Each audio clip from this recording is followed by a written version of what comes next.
back on the show and coming up in a matter of minutes. All right. Republicans, meantime, and Speaker John Boehner are rolling out their new plans for America's growth this morning. Republicans say the plan will, quote, create jobs, promote investment, and tackle our debt, all without raising taxes. With more, let's bring in Congressman Michael Grimm, Republican from New York. Congressman, great of you to be here. Quickly go through the few centerpiece items, because it seems to be lowering corporate tax rates and even lowering individual tax rates.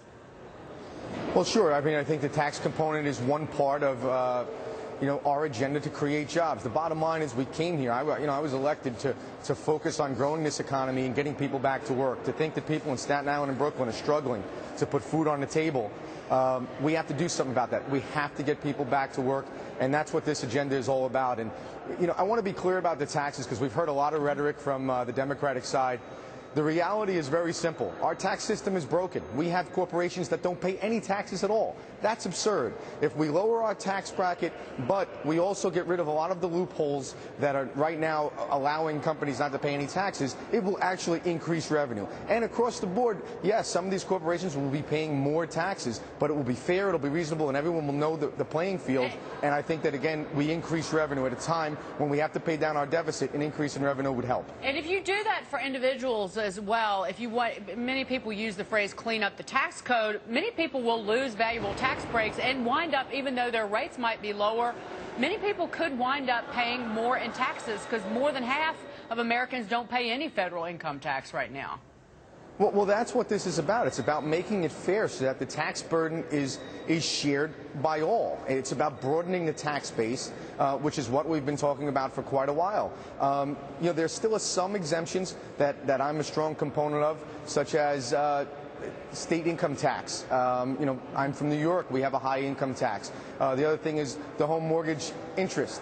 Those are things that promote home ownership. So I think there will still be, and I will be a proponent of having some exemptions. But again, we do have to clean it up. It's completely out of control, and it is broken. How is this, Congressman? How is this new plan? Pardon me, new phone. How is this new plan from the Republicans not just a way to get the attention off of the Medicare voucher program, which has been, well, so reviled and so attacked?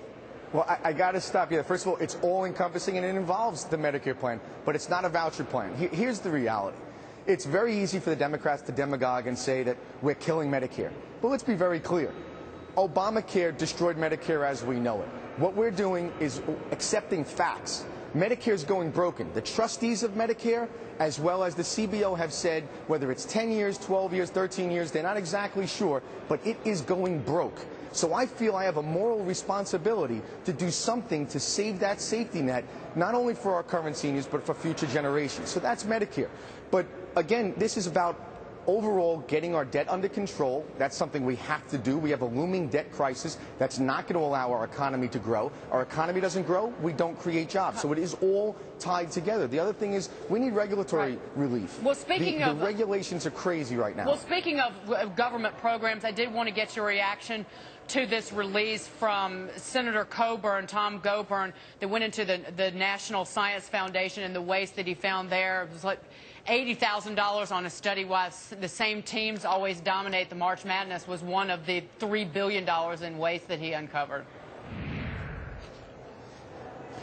I wanted to get your reaction to that, if you're familiar with it. Yeah, I'm sorry, it wasn't coming in. Okay, yes, absolutely. Well, I'll tell you right now, it is beyond reprehensible. It boils my blood. To think that people are literally worried whether they can send their children to the school they thought they were going to be able to send them to, and we're wasting $3 billion, I think that we should be able to look at any agency that received monies from the federal government that has these types of abuses, they should be barred from a certain amount of time of receiving money again.